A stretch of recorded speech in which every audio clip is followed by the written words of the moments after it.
네, 반갑습니다. 한 주간 잘 지내셨나요? 오늘은 우리 종교 철학의 6장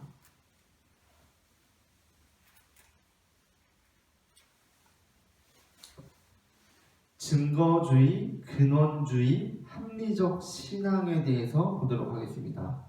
131페이지 증거주의, 근원주의, 합리적 신앙.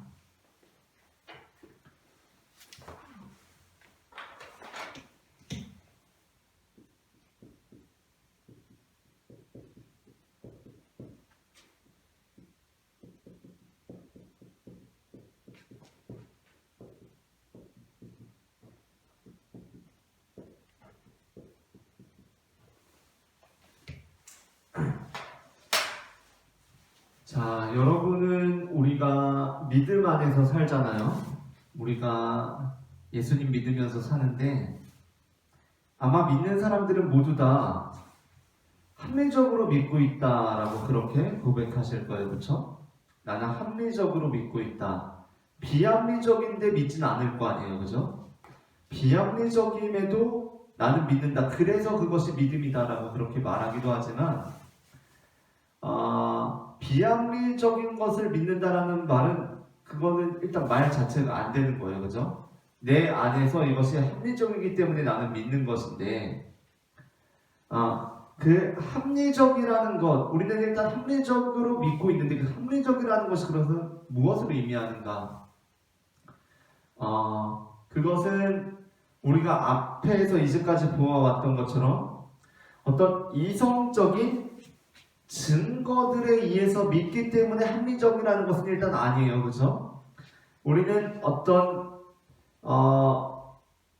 논증들을 통하여서 이것이 증명이 되었기 때문에 이것을 믿는 것이 아니잖아요. 그렇죠?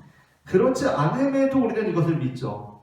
그렇다면 이것은 비합리적인 믿음인가? 그러나 이것은 비합리적인 믿음이 아니라는 거예요. 그럼에도 불구하고 합리적인 믿음이라는 것인데, 그렇다면 우리의 합리적인 믿음이라는 것은 무엇을 의미하는가? 일단 우리가 이번 제6장에서 이게 커다란 중대한 변화를 여기에서 가지고 오는데 무엇이냐면 그것이 바로, 물론 우리가 여기서 합리적이라는 말을 쓰고 있기도 하지만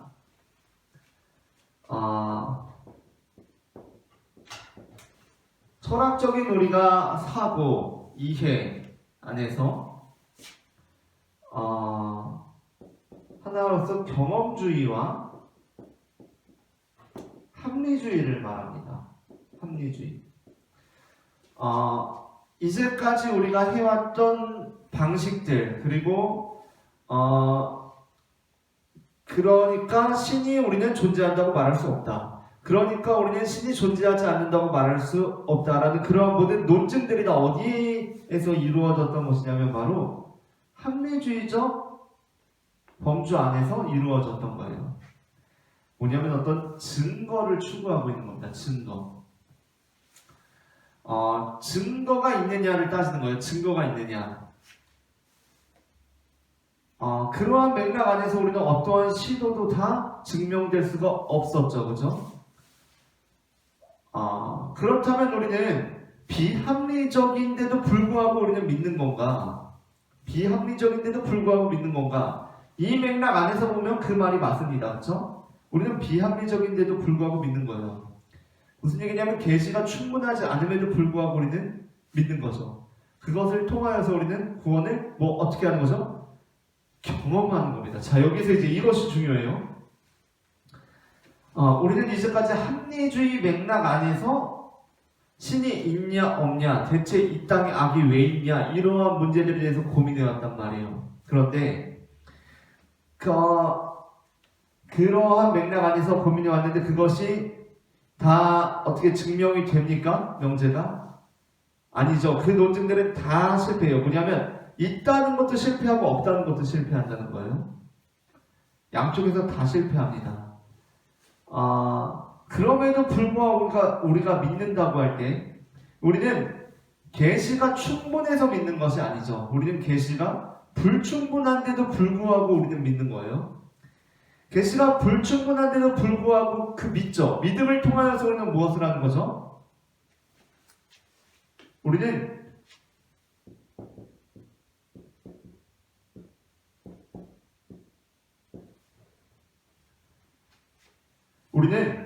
교리의 세례를 받은 천국에 가는 것으로서의 구원을 이루는 것이 아니라 우리는 그 계시가 충분치 않음에도 불구하고 믿음으로써 어떻게 하는 거죠? 우리는 지금 구원을 경험한다는 거예요. 우리는 지금 구원을 경험한다는 겁니다. 경험. 이게 굉장히 중요해요. 그리고 철학 안에서 합리주의뿐만 아니라 경험주의 역시 너무나 중요한데 이 경험주의가 바로 우리가 어떤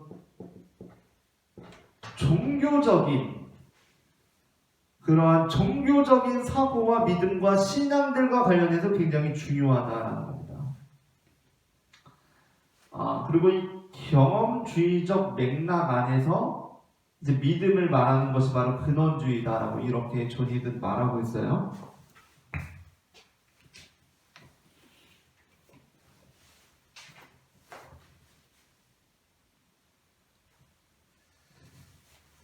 일단 132페이지에 보게 되면 이제 둘째 줄에 철학은 인간이 알 수 있는 것이 무엇이든 이것을 아는 방법에는 두 가지가 있다고 얘기한다라고 하면서 경험주의와 합리주의를 말하고 있고 그러면서 이제 합리주의의 한계점들을 말하는 겁니다. 우리가 이제까지 다루었던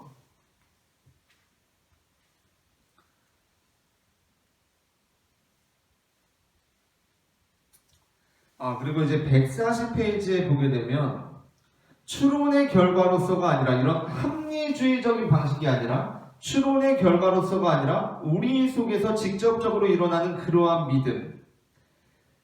믿음은 흔히 기본적 또는 근원적 믿음이라고 묘사된다. 이러한 믿음들은 적절한 상황 속에서 가지게 되는 합리적인 믿음이며 그러니까 추론의 결과, 이 합리주의에 근거한 것이 아님에도 불구하고 이러한 믿음들은 적절한 상황 속에서 가지게 되는 합리적인 믿음이며 바로 그 적절한 상황에 근거하고 있고 그 상황에 의해서 정당화되는 믿음이다. 우리의 믿음 체계란 그러한 기본적 신앙이며 그리고 그러한 기본적 신앙에 근거해야만 한다고 하는 아이디어가 바로 근원주의이다라고 말하고 있습니다.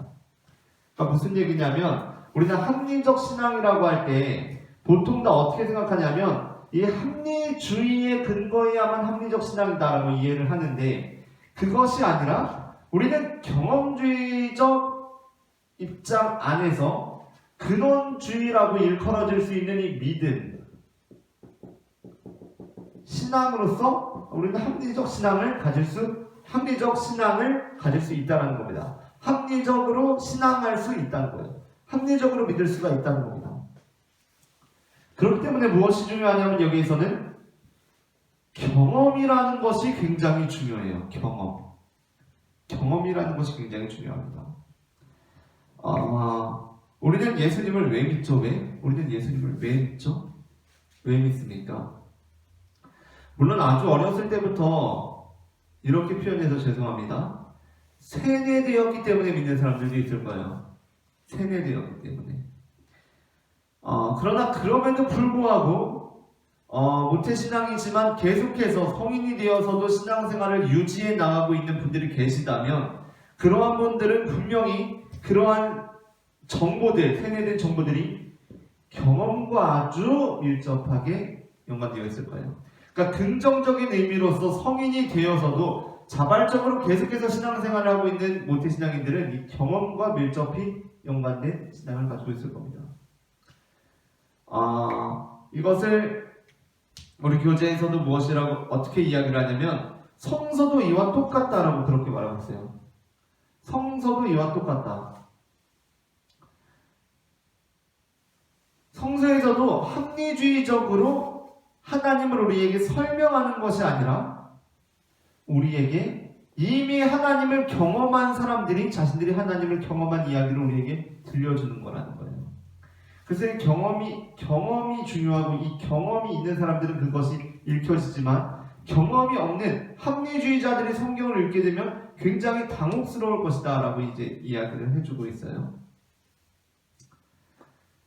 이것이 이제 뭐랑 이제 연결이 될 수가 있냐면, 우리의 믿음이라는 것이 어떻게 연결이 될 수가 있냐면, 우리가 예를 들어서 몸이 아파요. 그래서 약사로부터 약을 지어다 받았어요. 그래서 약을 지어서 먹었어요. 병이 나았어요. 몸이 안 아파졌어요. 그 경험이죠. 그 경험.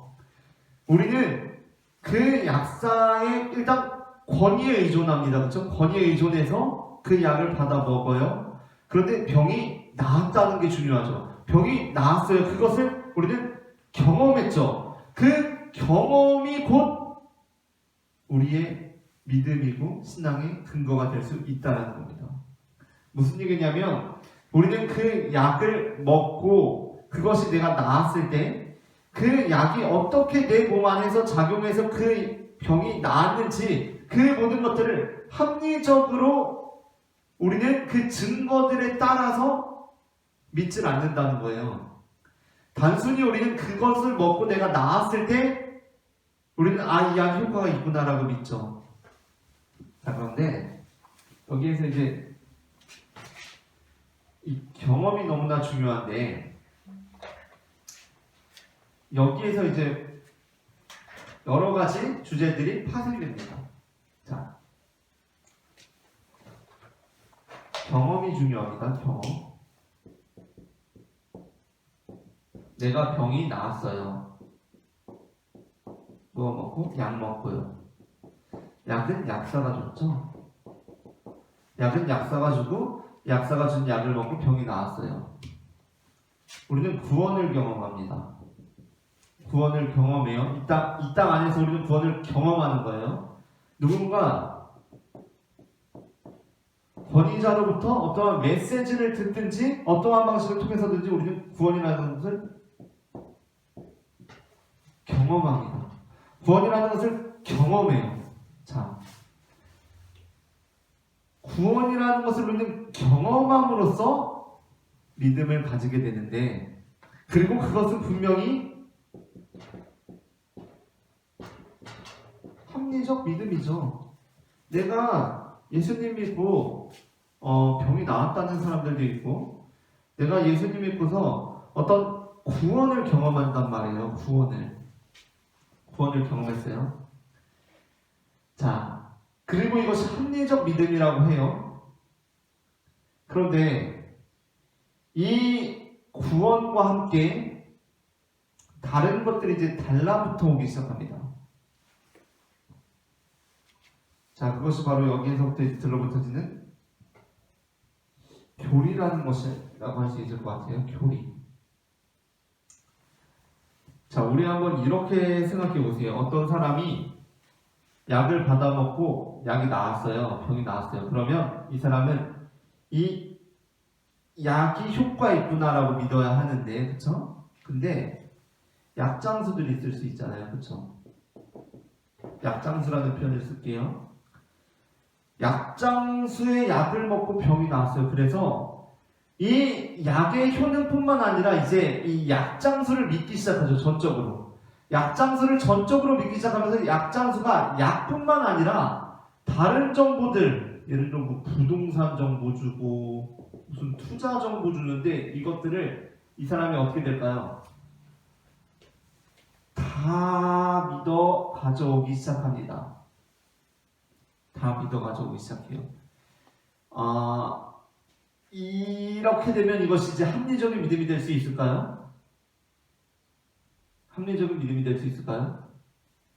자, 이제 여기에서 이제 이 경험이 중요하다고 하는데, 여기에서 이제 우리가 조심해야 하는 것들이 나타나는 겁니다. 우리가 예수님 믿고 구원을 받았단 말이에요. 구원을 받았어요. 그런데 여기에서 뭐가 달라붙기 시작하냐면 여러 가지 교리적 내용들이 여기에 달라붙기 시작합니다. 우리는 분명 예수님 믿고 구원을 받았는데 이 구원 경험 안에 여러 가지 다른 교리적인 내용들이 달라붙는 거예요. 그러면 우리는 이 구원의 경험, 예수를 통해서 온 이 구원의 경험을 우리는 의지하면 되는데, 우리는 이것과 이것을 구분하는데 완전히 실패한다는 겁니다.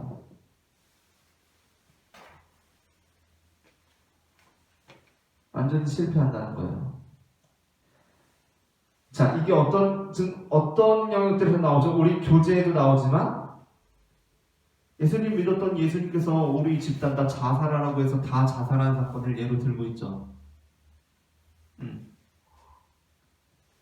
그러한 교리들, 그러니까 이단이나 사이비에서 나타나는 현상들이 이게 바로 일어나는 겁니다. 자, 생각해보세요. 그들이 정말 이성적으로 이단과 사이비에 빠집니까? 빠진다고 생각하세요? 우리 교회는 교리적으로 완전 틀렸고 저기 교리가 맞네라고 빠진다고 생각하세요? 그런 경우는 정말 없어요. 뭐가 중요한지 아세요? 구원 경험이라니까요. 이단에 가서 그러니까 이 구원을 경험합니다. 경험해요. 그러니까 이 구원이라는 거는 우리가 죽어서 가는 천국이 아니기 때문에 이 땅에서 일어나는 어떤 현상들이잖아요.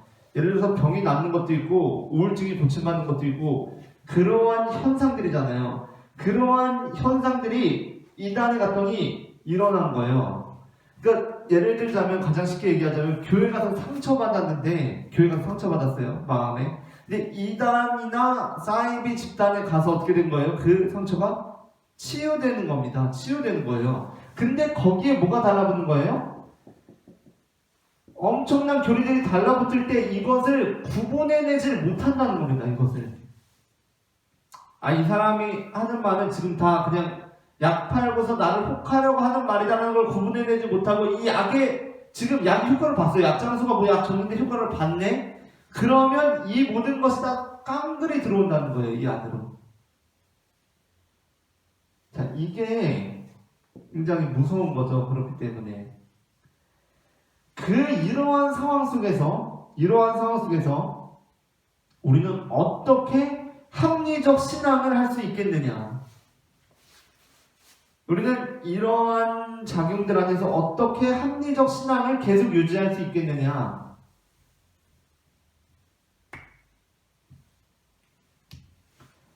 우리 교재에서 말하는 것은 이거예요. 뭐냐면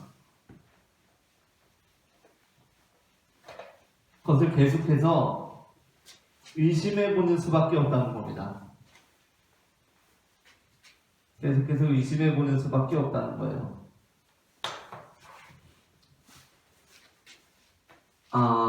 특별히 이제 책 거의 초반부에 나오는데 합리주의와 경험주의를 이제 이야기하면서 경험주의 안에서 내가 내 손을 보고서 이것이 내 손이다라고 믿는 이유는 어떤 합리주의적 증거에 의한 것이 아니라 직관적으로 그렇게 믿는 거거든요. 이게 내 손이다라고. 그러니까 여기 다 가려져 있고 예를 들어서 여기가 이렇게 다 가려져 있고 이렇게 내 손을 했어요. 그럼 이게 내 손이라고 믿는 이유는 직관적으로 내 손이라고 믿는 거죠. 다른 사람의 손이 아니라. 근데 이것이 진짜 내 손이라고 계속해서 믿을 수 있으려면 어떻게 해야 되죠? 내 손을 움직여보면 된다는 겁니다. 움직여보고 이렇게 뒤집어보고 이렇게 하면 된다는 거예요.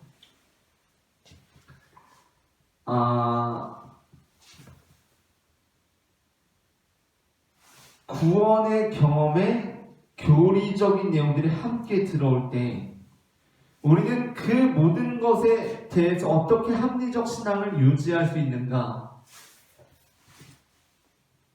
우리 교재에 의하자면 그것을 계속해서 의심해보고 계속해서 생각해보고 달리 보고 해보는 방법이라는 거예요.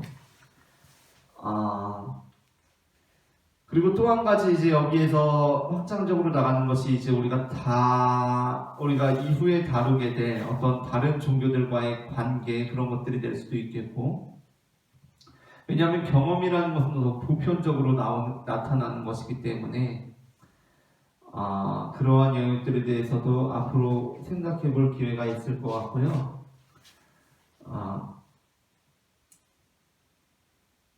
근데 이제 여기에서 우리가 한 가지 더 생각해 보고 싶은 것이 있어요. 무엇이냐면 우리가 다른 예를 들자면 사이비나 뭐 이단이라고 그렇게 말하는 그러한 집단들이 있잖아요. 그 집단들에 대해서 우리가 그들은 과연 말도 안 되는 믿음을 가지고 있다라고 말할 수가 있는가라는 겁니다. 그러니까 우리가 만약에 하나님을 안 믿고 예수님을 안 믿는 사람들이라면 우리는 그 사람들이 말도 안 되는 믿음을 가지고 있다라고 말할 수가 있어요. 그러나 우리가 하나님을 믿고 예수님을 믿는 사람들이라면 그런 막 다 자살해버리고 막 이런 거는 이제 아니더라도 이런 거는 우리가 그런 믿음을 가지고 있지는 않잖아요. 그러나 지금 우리가 이 땅 가운데 우리가 한국 교회로 살아갈 때 우리가 사이비라고 하고 특별히 이제 이단이라고 하는 교회들 중에는 이미 굉장히 기존 교회와 비슷해진 교회들이 많이 있거든요. 그걸 우리가 알아야 돼요. 제7일 안식일 교회 같은 경우는 우리나라에서는 이단이지만 미국에서는 이단이 아니죠. 우리나라에서는 여전히 이단이지만 미국에서는 이단이 아닙니다. 그 외에도 우리나라에 있는 이단들이 있잖아요. 그렇죠? 그런데 그것들이 우리가 막 옛날에 막 보던 그런 사이비 집단들처럼 막 그렇게 있지 않는다니까요. 어떻게 보면 교회랑 크게 다르지 않은 곳들이 많아요. 그러한 상황 속에서 우리는 어떻게 그들이 비이성적인 믿음이라고 말할 수가 있느냐는 겁니다. 우리는 그럴 수가 없다는 거예요. 자, 우리가 예수님을 구세주라고 믿잖아요. 그렇죠? 우리는 예수님을 구세주라고 믿어요. 그러면서 우리는 어떻게 하죠? 다른 사람을 구세주로 믿는 것을 마치 굉장히 우습게 여긴단 말이에요. 다른 사람을 구세주로 믿는 것을 굉장히 우습게 여겨요. 그러니까 우리가 만약에 무신론자고 예수님 안 믿으면 그렇게 할 수 있어요. 그러나 우리가 예수님을 믿는 사람으로서 그렇게 할 수는 없다는 겁니다. 그러니까 우리가 물론 신앙적인 고백 안에서 나의 예수님만 진짜 예수님이고 하나님이라고 믿죠, 그렇죠? 그럴 수는 있지만 다른 사람이 그렇게 믿는 것에 대해서 우리는 비웃을 수 있는 입장이 아니라니까요, 그렇죠? 예를 들어서 어떤 종교에서 어떤 교주가 죽었다가 살아났다고 믿어요. 우리는 그것을 어떻게 해요? 비웃죠, 그죠? 우리는 그것을 비웃어요. 그러면서 우리는 어떻게 말하고 있죠? 똑같이? 예수님은 죽었다가 살아나셨다고 믿잖아요. 그럼 우리는 왜 그렇게 믿어요? 예수님은 하나님이니까. 그런데 거기서도 똑같은 메커니즘이라니까요. 거기서도 그냥 하나님이기 때문에 죽었다가 다시 살고, 죽어도 살고, 살아도 영원히 사는 거예요. 자, 그렇다면 이제 제가 여기서 말씀드리고 싶은 건 바로 이거예요. 뭐냐면 중요한 건 그들은 비이성적이고 나는 이성적이고 그들은 비합리적이고 나는 합리적인 믿음을 가지고 있고가 중요한 것이 아니라 우리가 어떤 이런 표현을 계속해서 쓰게 되는데 이단으로 간 사람들이 있잖아요. 그 사람들을 대할 때 우리가 행해야 할 태도는 뭘까? 그 사람들은 이성적으로 합리적으로 너희들의 교리는 틀렸다라고 주장하는 겁니까? 그렇게 할 수가 없다니까요. 우리가 이제까지 봤잖아요. 그들의 주장이 틀렸다고 우리는 말할 수 없어요. 왜요? 그들의 주장과 우리는 똑같은 메커니즘 안에서 우리의 교리를 세워나갔기 때문이에요. 우리의 교리와 그들의 입장이 다른 메커니즘이 아니라는 거예요. 그러니까 오히려 우리가 예수님도 안 믿고 하나님도 안 믿으면 그 사람들을 비웃을 수 있지만 우리는 예수님 믿고 하나님 믿기 때문에 오히려 그들을 비웃을 수가 없는 그러한 상황 안에 있기 때문에 그렇기 때문에 우리가 취해야 할 입장은 뭐냐? 아까 말씀드렸던 것처럼 경험이라는 겁니다. 경험이라는 거예요. 결국 중요한 건 경험이에요. 그들이 과연 무엇을 경험했느냐가 중요하다는 거예요. 교리가 중요한 게 아니에요. 그 사람들은 거기 교리가 물론 지금 그 교리가 맞다고 생각하죠. 근데 그 교리가 어떻게 맞다고 생각하게 되었을까요? 어떠한 경험의 그 교리들이 달라붙어서 들어간 거예요. 그 경험에 달라붙어서 들어간 거거든요. 그렇기 때문에 그 경험이 바뀌지 않고는 그 교리를 떨쳐내는 것이 쉽지가 않다는 거예요. 오늘은 우리 여기까지 해서 특별히 증거주의, 근원주의 그리고 합리적 신앙이었는데 합리적 신앙과 우리의 믿음 그리고 또 다른 종교나 우리 교제에서도 다루고 있듯이 어떤 잘못된 믿음으로 빠지게 될 상황들을 한번 생각해 보았고요. 다음 주에는 우리 다음 장을 살펴보도록 하겠습니다. 감사합니다.